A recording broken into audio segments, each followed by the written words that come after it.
Hi guys, welcome back to the channel. Today I've got a video covering the 3 Tier 8 premiums that are currently available for free XP.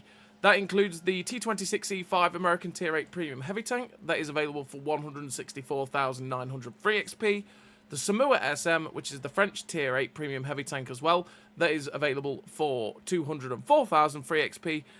And the Chinese Tier 8 Premium Tank Destroyer, the Yazi WZ-120-1 GFT, that is available for 221,680 free XP. If you do like the video, as always, don't forget to like and subscribe down below, as it really does help out the channel. And yes, we're going to start with the T26E5, which is a tank that most people are going to know about, because it is the unskinned version of the Patriot, which has been around in the game for a very long time. And the T26E5 itself has also been around for quite a long time. A lot of people already have it from Ernops, either this or the Patriot version. Pretty sure it's been in Ernops a couple of times, so it's one that most people will know about, most people will have, and most people will probably not really pick up with free XP. But it's still a pretty good Tier 8 premium heavy tank. It's more of a heavium than it is a true heavy tank. It likes to go get hulled down, because it's very, very good hull down, but if you're caught out in the open, it can be a bit of a pain, as you will get penned to poo, and you will cry as all of your hit points bleed away. But what do I run in terms of a crew and equipment on the T26E5? Well, in terms of equipment, I run the advanced loader, vents, optics. Optics to be able to get that 510 meters of view range on this vehicle, so that I can spot for myself really, really well, especially when I get to aggressive hull down locations. Vents to make the best out of the DPM alongside the advanced loader, so that I can have that fantastic DPM that this vehicle has. You could quite happily drop vents and run gun stabilizer if the gun really does irritate you. But the accuracy during rotation and movement and stuff like that is actually not too bad on this vehicle, so you don't really have to run the gun stabilizer. And if you wanted to go quicker, you could just run the traction system, go at 44 kilometers an hour, and you would probably get somewhere near that as well. It's really down to you and how you want to kit out the vehicle. And then in terms of a crew on the T26E5, I run Born Leader, Rapid Reload, Sixth Sense, Situational Awareness, Trap Mechanic, Steady Aim, Snapshot, Run and Gun, Rapid Aim. Rapid Aim to make the turret traverse better on this vehicle, because the turret traverse is a little bit slow, so I just want to make it that little bit faster. Run and Gun, Snapshot, and Steady Aim, because I'm not running the gun stabilizer, so I want to make sure that this gun is as good as it humanly can be. And traction system, the Trap Mechanic, going in, traction, same word, right? Trap Mechanic, so I can get my tracks back on quicker if they get blown off and I've already used my repair kit. And then, well, these 5 perks you can run on every tank in World War II. So what about the modules of the T26E5? Well, as you can see, that's where the engine block is on the tank. Very, very typical for an American tank. That's where the ammo rack is for this vehicle. It's a rather large ammo rack, and as you can see, if you get shot through the drive wheels, your ammo rack will tend to get damaged, and if they shoot you in that midpoint of where your turret is in the hull, they're likely to blow your top, which is something you've got to be very, very careful of in the T26E5, and that is where the crew sit in this vehicle. So what about the statistics of the T26E5?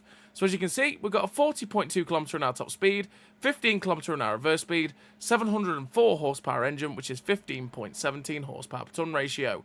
20% internal fire chance means that it's on the high end of fire chances, and it does generally get set on fire if you get shot in the back end. So be careful of that with the T26E5.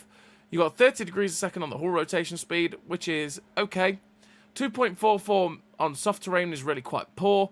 1.26 on medium, and 1.08 on firm. These two ground resistances aren't too bad, but 2.44 on soft is really quite poor for the T26E5.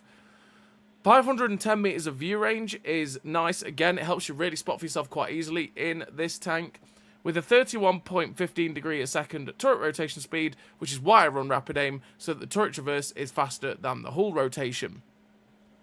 0.63 accuracy during rotation is not too bad for the T26E5, especially since you don't run a gun stabilizer, and 1.9 accuracy during movement isn't that great, but as a pair it means the aim circle doesn't bloom out all that badly, and because you have a 1.72 second aim time, your gun just aims in super quickly, and you're just ready to go pretty quick anyway, so that's why I don't run the gun stabilizer and maximise everything else. You've got 10 degrees of gun depression, which really helps you be that fantastic hull down heavy tank in the T26E5. I'll say you will bounce a hell of a lot of shots off your turret front because it is very, very good. You got 0.3 accuracy at 100 meters, which is pretty accurate, even though this gun sometimes does feel really derpy. The actual accuracy of the gun is pretty nice. 4.69 second reload, which is 3k DPM. It's absolutely fantastic for a tier 8 tank, with 230 alpha on the standard APCR and 259 penetration on the premium APCR. 45mm of penetration on the HE means you don't really get that much opportunity to use it, unless against the lightly armoured artillery. 240 alpha on that standard round, again, makes you feel more of a heavium than a heavy tank, as it is very much medium tank alpha at tier 8, but it comes at the thing that you've got like really good DPM, generally. You got 1,021 meters a second shell velocity on the standard APCR and the premium APCR, which is just above average, but it is pretty slow velocity for an APCR round. But it is above average, which means you do have to still give a good amount of lead because it's only just above average. And in terms of the silver bonus, you make 158% silver earn rate, which is very, very good and means you make very good silver in the T26E5.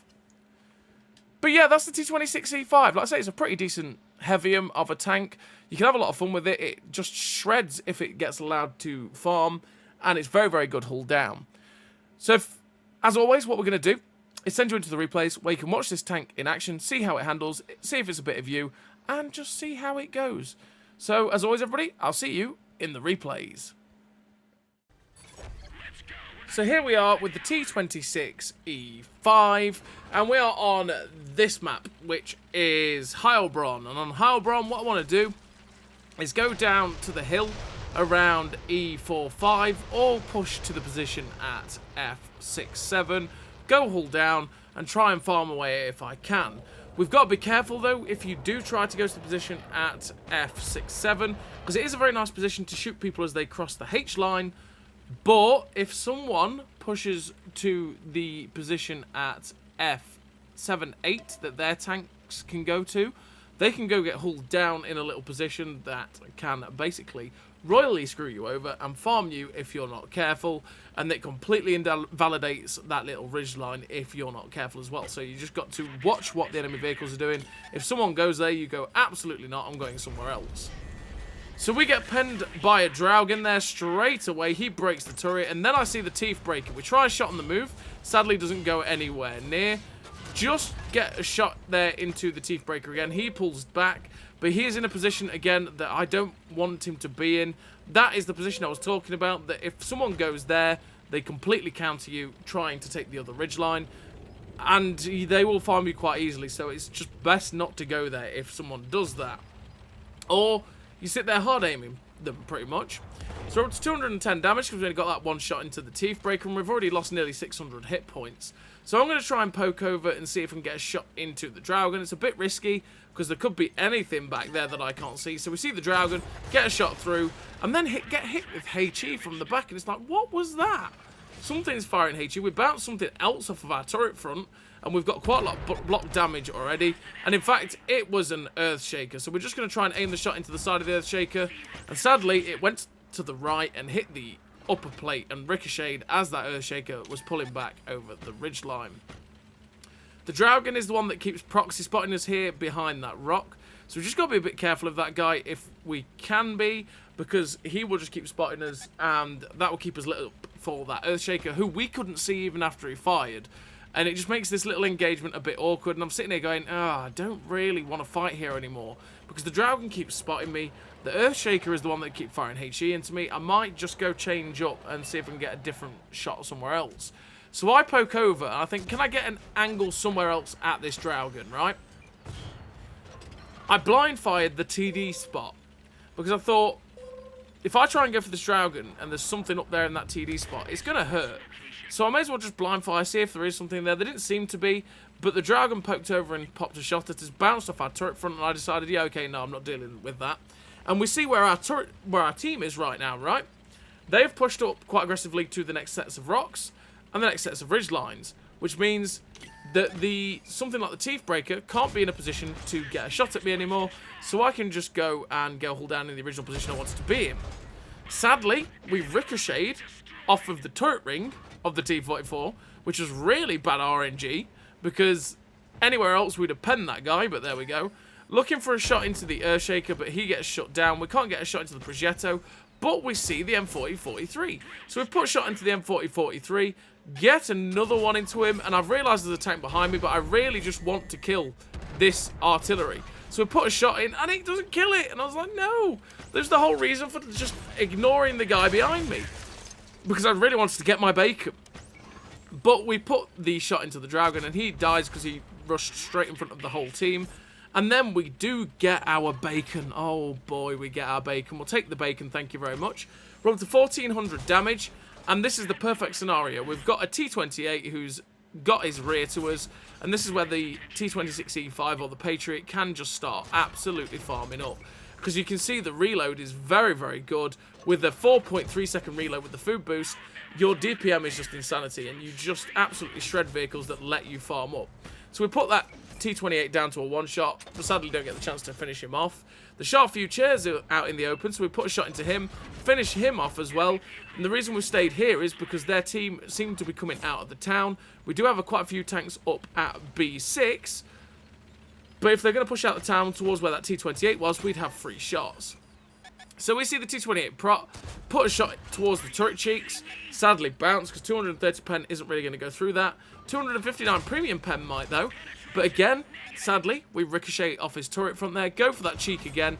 This time it goes in for 227, a bit of a low roll, and he gets finished off by the AMBT. Earthshaker to finish off though, which we'll kindly take, finish him off. We're up to 3 kills with 3.1k damage, and there's 3 tanks left on the enemy team. 2 tank destroyers, one that's currently spotted at G2, who I should be looking at because I think I can actually shoot them from here. Oh no, they're behind a rock, it's the Ho-Ri. So I can't actually see that Ho-Ri from here. So we're going to try and close the different distance with that Ho-Ri. And we're just guessing the other 2 are probably in the town. The heavy tank gets spotted at B1, so it's going to be a bit of a trek to get there ahead of my team. So we're really hoping that the Ho-Ri just drives out and gives us some nice tasty shots into the side, because that is the dream for us in our T26E5. But you can see when you're starting to chase damage, especially alongside your team for the enemy vehicles that are left, the T26E5's top speed can feel a little bit underwhelming, because you're essentially driving a Pershing, right? You're driving an up-armoured Pershing.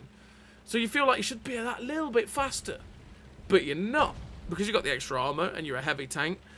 You don't quite have the mobility to try and get to places to clean up at the end of games like you could in something like a Pershing, but then you have the better armour, which gives you that durability on stuff like ridge lines, which is fantastic for this tank. So in this kind of scenario where you're trying to chase damage, it can just feel a little bit frustrating because you're just never going to get there. And sadly for me, that Somua SM gets farmed. And finished the game with a pretty decent total there for the T26E5 on Heilbronn. We finished the game with the victory. Top of the team, 4 kills, 3.1k damage, 362 assistance. Pascucci's, the Steel Wall, the First Class, 1624 base XP. Really nice game there for the T26E5, showing exactly what this tank is capable of. It is a hull down heavium. Get it hull down, you'll have a great time. But that's the T26E5. So we're on to the next tier 8 in the list, and that is the Somua SM. A pretty nice tier 8 heavy tank in general. It's got a 5-shot autoloader with a gun that can be a bit derpy, but the 1500 clip is very, very nice. It means you can clip out quite a few tier 8s if you manage to get all your shots to hit and pen. The penetration on the standard and premium is pretty decent, means you don't really hold back in that regard, but it is a bit slow and sluggish, and the reload is pretty long, which means there are some games that really do pass this tank by because they end just way too quickly and it takes way too long for you to be able to push out the damage. But in general, it can be a very nice tank to play, and because of the clip potential, it's just super satisfying when it does go right for it. So what do I run in terms of current equipment? Well, in terms of equipment, I run the powertrain, the gun stabilizer, and optics. Optics to be able to get the 473 meters of view range in this vehicle, which means it's not got the best view range in the universe. If you don't help the view range, it can be pretty blind, which is why I run the optics. Gun stabilizer to get the accuracy during movement and rotation down as low as possible, so that I can keep the aim circle bloom down as low as possible and get this gun aimed in and hitting all of its shots. And the powertrain just to help it with that mobility a little bit, give it an extra oomph in the engine so it does get somewhere close to that top speed. Because if you don't help the engine power out, it does kind of just struggle up towards the top speed. And even with it, it still struggles a little bit, but you do notice a little bit of extra oomph in the top speed of the vehicle and getting there. And in terms of a crew for the Somua, I do run Ball Leader, Rapid Reload, Sixth Sense, Situational Awareness, Track Mechanic, Deadeye, Steady Aim, Snapshot, Run and Gun. Run and Gun to help the accuracy during movement, same as Snapshot and Steady Aim is to help the accuracy during rotation and the general accuracy of the gun. This gun can be derpy if you do not help it out, which is why we do. Deadeye, because we put a lot of shots downrange with the 5-shot clip, so we're just increasing our chance of doing module damage by 6%. But you could quite happily run off-road driving instead to try and reduce the effect of the ground resistances on your top speed. You could run rapid aim to make the turret traverse better because it can be a bit slow. Or you could try and make this tank turn way quicker with clutch braking as well. Supply conservation or arm wrangling are also 2 shouts as well for the Somua SM. In terms of the modules, that's where the engine block is for the Somua. 20% internal fire chance. Yep, it gets set on fire quite a bit, this tank, which can be a bit of pain. The ammo racks are there in this vehicle, and trust me, when the ammo racks get damaged, you know about it. The reload goes well above 1 minute, which is super frustrating to play. So it's always handy to have that repair kit to put the ammo rack back in when it gets knocked out. And that is where the crew sits in the Somua SM. So in terms of the statistics for the vehicle, you can see we've got a 38 km/h top speed and a 21 km/h reverse speed, 735 horsepower engine, is 13.12 horsepower per ton ratio, meaning it struggles up to its top speed. It is a bit sluggish because that power to weight isn't the best. The reverse speed is fantastic on this vehicle, by the way, but the top speed you do struggle to get up to it. And that's the reason we run the powertrain, so we get that extra oomph in the engine to get that power to weight up even higher, up to that 13.12, because it's worse if we don't run the powertrain. 32 degrees a second on the hull rotation speed is actually pretty decent for the Somua SM. It does turn on sixpence pretty quickly. The ground resistances aren't actually too bad. They don't really hold the tank back too badly. 473 meters of view range means this tank has quite low view range realistically if you don't help it out, which is why we do, to get it up to that 473. 28.24 degrees a second on the turret rotation speed is 4 degrees a second slower, than the tracks. So bear that in mind that the turret traverse is slow, which is why I say you might want to run rapid aim instead of Deadeye, just to get that turret traverse that little bit faster, and you'll get up to about 30 degrees a second with it. 0.77 accuracy during rotation is not good, but it's also not bad, and that's what we've got it down to with all the help we've given it. With a 1.77 accuracy during movement, it means the aim circle does bloom out a fair bit, but it's not too horrific. If you don't help this gun out, the accuracy during movement and rotation really isn't very nice, and the aim circle becomes massive. And because you've got a 2.21 second aim time, it does take a wee while to get it aimed in, and you really do feel it. 0.32 accuracy at 100 meters is also, again, fairly accurate in this 6.0 world, right? But it can still be a bit derp, and you can notice the derp occasionally on this gun, which can be a bit frustrating to use, especially when you've got such a long reload. 10 degrees of gun depression is fantastic, means you are very, very flexible on the ridgeline in the Somua, and hull down dropping clips is kind of where you want to be in this tank. And you've got a 38.8 second, or 38.08 second reload, on this 5-shot auto-loading clip, which has a 2.25 second intra-clip reload, meaning it isn't the fastest in the universe at putting this clip out, but it can still dish out the damage pretty nicely.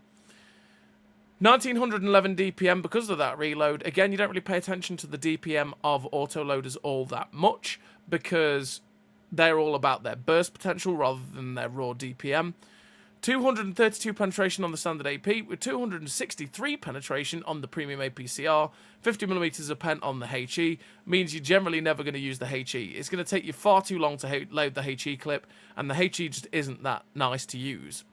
You got 1,000 meters a second shell velocity on the standard AP with 1,250 meters a second shell velocity on the premium APCR, which is actually really quite nice, and you really do feel the difference in handling between the APCR and the AP because that velocity is pretty good. And the Somua has a 150% silver bonus, which is on the low end of silver bonuses at tier 8, but it still does make a decent amount of credits, especially since you don't have to fire all that much premium rounds generally. But yeah, that's the Somua SM. It's a pretty damn nice tank to play. Like I say, it just has the problem that games do pass it by at times, and it can be pretty frustrating in that regard for the Somua SM. But what I'm going to do now is send you into the replay where you can watch this tank in action, see how it handles, and just see if it's a bit of you. So I'll see you in the replay. So here we are on Azure Coast in the Somua SM, and what we're going to do in the Somua is try and push down the 890 line, get into some hull down locations along this fighting line, and see if we can just drop this nice 5-shot auto loader of a clip that we can throw out. Sadly, we get artillery straight away, but we see an Orochi, Mr. Orochi. We go for that lower plate shot, but we bounce. We're going for the drive wheel so we can try and track and pen him. He bounces his round, and we just get to drop the remaining set of clip, and we do 1200 damage, which is 4 out of our 5 shots there, which is really nice. Like I say, when you get to drop this clip, it is super duper satisfying. Sadly, with 232 pen, we weren't really going to pen the lower plate of an Orochi at this distance. It has to truly be flat on to pen it with 232. If we'd been firing premium, we would have definitely gone straight through that. But we're waiting for 15 seconds now to wait for the reload, and this is what I'm talking about with the Somua. The reload is a bit long. You really do feel the reload on this tank. You sit there going, oh, I'm reloaded. There we go. Now we can farm away. So we see the T34-3, which had made a mistake. We put 1 shot in. The second shot, unfortunately, hit the building. Get a 3rd shot in. 4th, and he's destroyed by the Basante, which means that we couldn't quite get the final shot in there. We would have clipped that guy out quite easily, though. And we're up to 18, make that 2.1k damage. We managed to get that last shot in the clip into the side of the Orochi there. So we're up to 30 seconds of reload. Like I say, the reload is long on the Somua. That is the pain of the Somua. You get the benefit, right? The fact that the clip is juicy. 1500 clip at tier 8, lovely.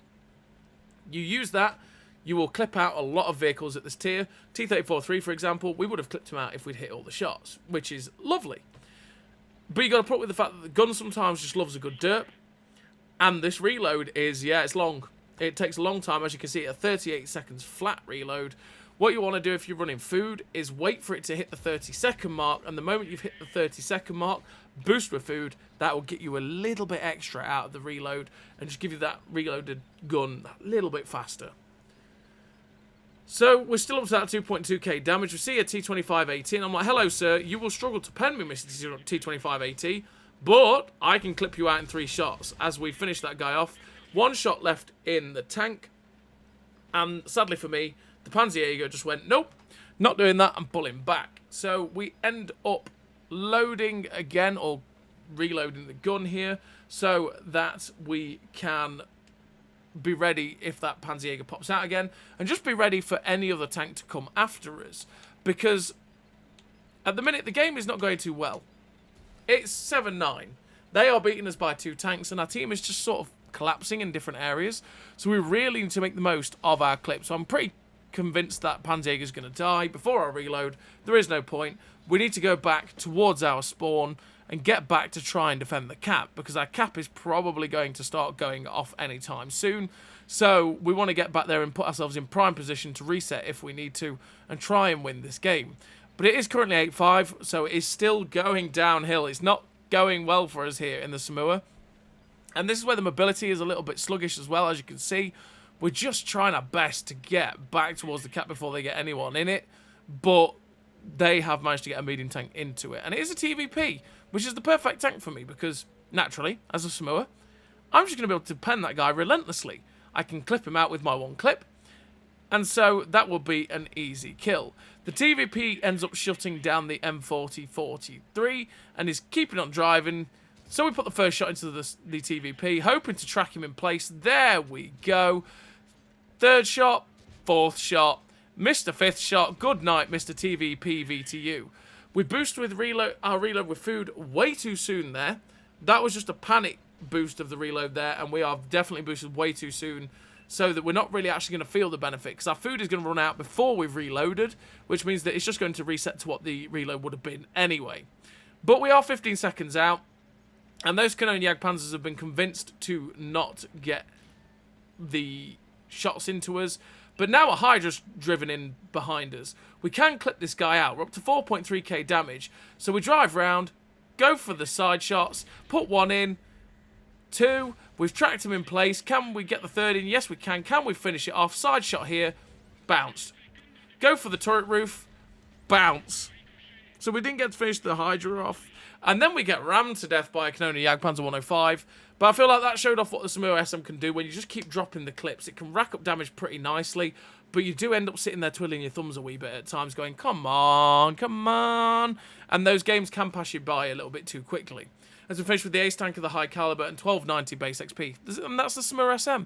It's a pretty nice heavy tank with just a really satisfying autoloader.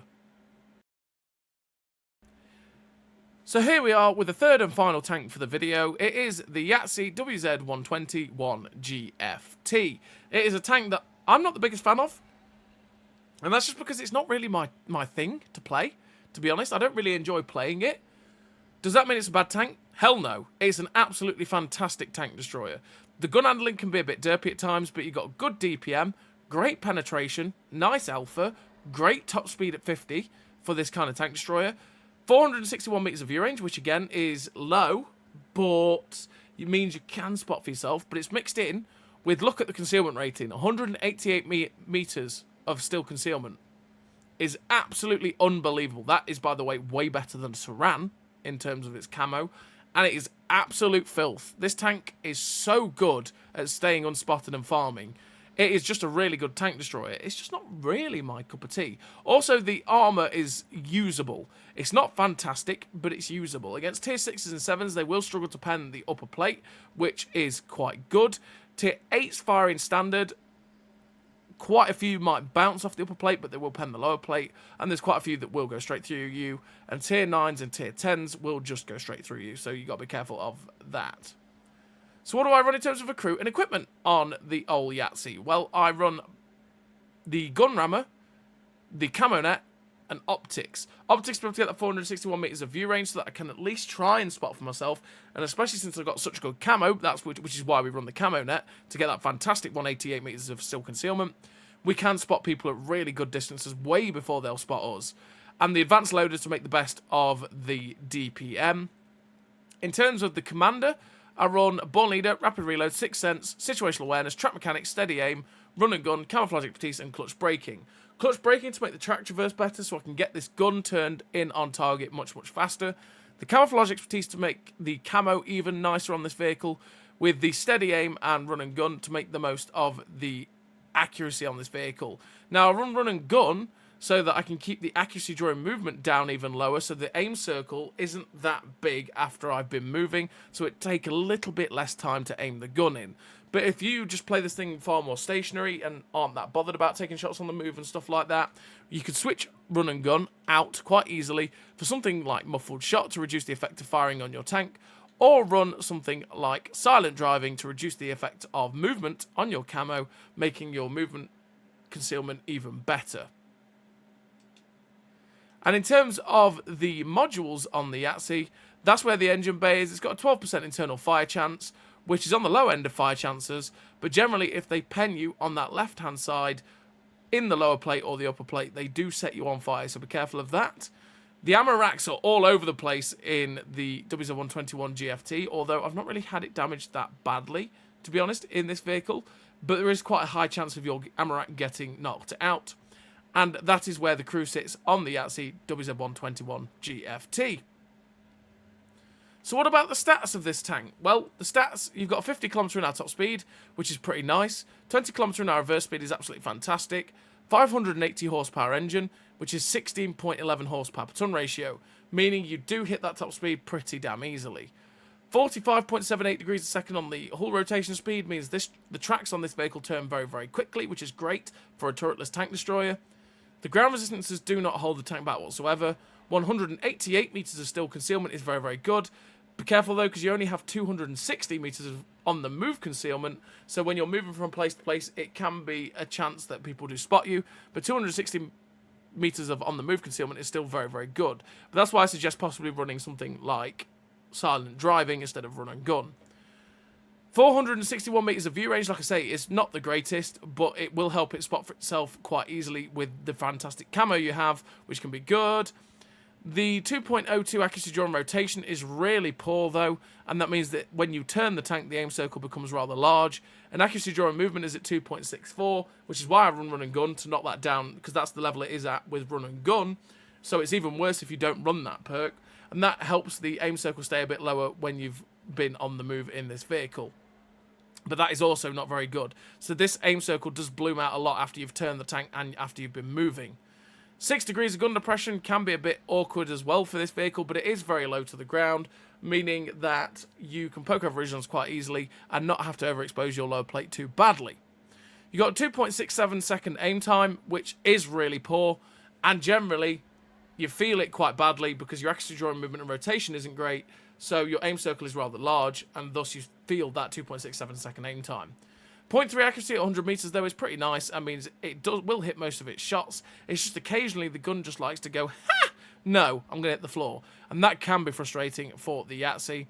7.73 second reload is 3.4k DPM, which is very, very good for a tier 8 tank, and is just dirty, to be fair. 248 penetration on the standard AP, with 310 penetration on the premium heat rounds, and 61 penetration on the standard HE, for 440 alpha on the first two, and 530 on the HE is fantastic. Means the alpha is nice, you hit hard, and your penetration means you won't struggle to pen most tanks. And you've got 1000 meters a second shell velocity on all 3 shells, which is bang average in terms of the velocity, meaning you have to give a good amount of lead at distance to be able to hit your targets. And then you've got 150% silver bonus on this vehicle, which again, it does make pretty decent silver because you don't really have to fire that much premium, and that is a nice thing for the Yazi. But yeah, that's the Yazi WZ-120-1 GFT. Like I say, it's a very good tank destroyer. It's the best of the 3, realistically, as a tank. It is very, very good. It's just not really my cup of tea, but there we go. So what I'm going to do now is send you into the replays where you can watch this tank in action, see how it handles, and just see if it's a bit of you. As always, I'll see you in the replay. So here we are with the Yazi WZ-120-1 GFT. And this time we are on Fisherman's Bay in this tank destroyer. Like I say, this tank is a super stealthy tank destroyer. It's got great DPM. The gun can be a bit derpy. The armor can be quite nice at times. And you can just have a very, very good time with it. We're in a tier 9 game, and what I'm going to do is go to the position at F67 so that I can try and spot people as they cross the CD line going into town and just get some really easy early shots. And most likely they will also possibly struggle to spot me unless someone fights on this mid-ridge, point blank spotting me. So, talk about point blank getting spotted. We get spotted there by the 430 version 2. Look for the shot into the side of the Emil 1951, which it flies true straight in for 461, and we pull straight back so we're not going to take any more damage. The 430 version 2 is currently trying to look for shot setters, which we're going, no, don't want those shots yet. We're just sitting in the bushes hoping to be able to see that Emil 1951 again, or someone drive out in front of our gun, but no one's really playing ball at this time. I decided to load HE so that I can get rid of the house that's right there. The reason I want to get rid of this destructible cover is so that if any of their tanks push to E8, I will have easy shots at them in the side. Because that destructible cover house there blocks your ability to easily shoot the guys as they cross into the town. And they will make that crossing with pure safety, and you don't really want that. So destroying that can be very, very handy in general for a tank like the Yazi, or for any tank in general. So we get a shot into the Mantis there, and that's the camo. That's the camo of this vehicle. That Mantis did not see us. He didn't even see us when we fired at him.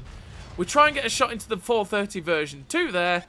Sadly, that's the derpy gun handling in action there. It missed. Fully aiming the shot now on the Balsig. Bit lucky there. I thought the Balsig was going to keep moving, but he just stopped dead. But we do break his engine and track him in place as well. The 430 version 2 is trying to see if we can get cheeky shots at us. We poke up on top of the ridgeline, put a shot into the Balsig, but the 430 version 2 ends up firing a, heat round straight through our upper plate.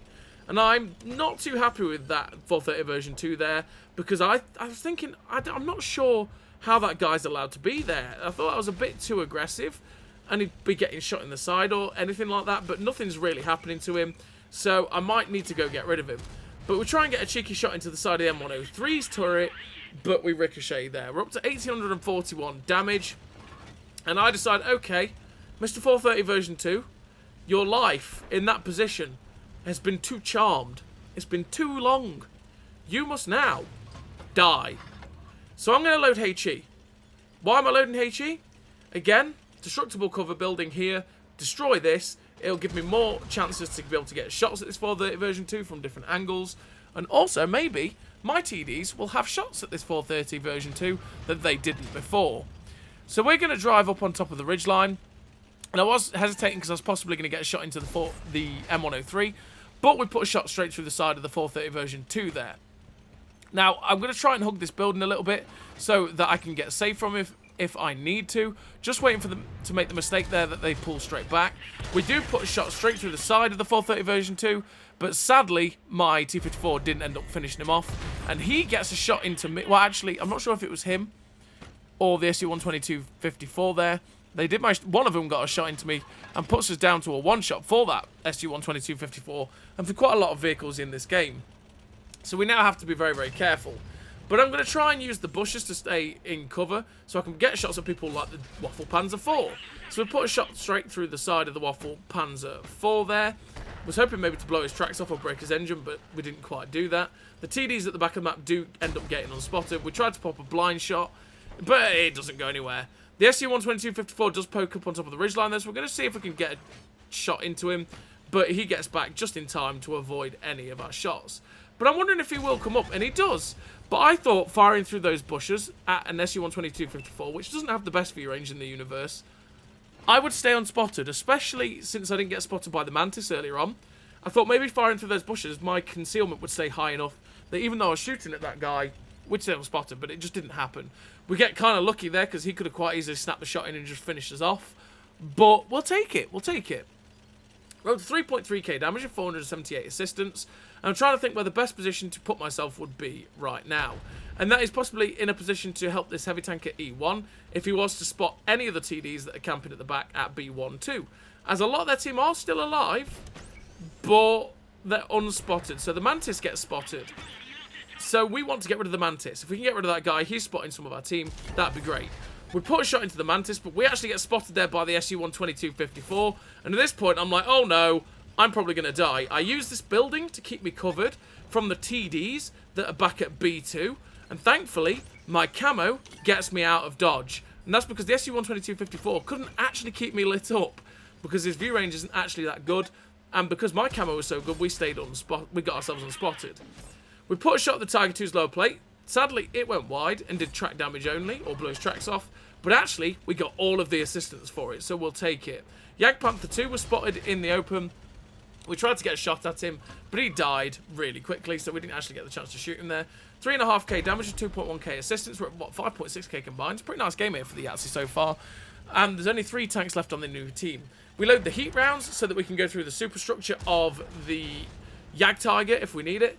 Sadly, our round there actually got beat to the WZ-120-1 GFT by the M103s, so we got the kill. Well, we didn't manage to get the kill, but there we go. Heat round through the upper plate of the Yag Tiger. That's exactly why we loaded the heat rounds, so we could go through that guy with ease. And there's only 1 tank left on the enemy team, which we're going to know exactly where he is. He's in that corner. Waffle Panzer 4 gets spotted, and we finish him off. We knew roundabouts where he was because he was last spotted there and we shot at him earlier on. And we managed to get that final shot in. And we finished with a victory. 3 kills, 4,086 damage, 2.1k assist. First class with the 1973 base XP. Pretty good game there for the Yazi. And the fact that that's not an ace is mental. Probably shows just how good this tank is. It is a fantastic tank destroyer. And if you like tank destroyers, you will love this vehicle. But yeah, that's it from me. That's all 3 tanks that are currently available for free XP at tier 8. It's a decent selection of tanks, and like I said, the Yazi is definitely the best out of 3. You can have a lot of fun with it as it has fantastic DPM, great camo, and just a slapping gun. So as always, everybody, thank you very much for watching, and I'll see you next time.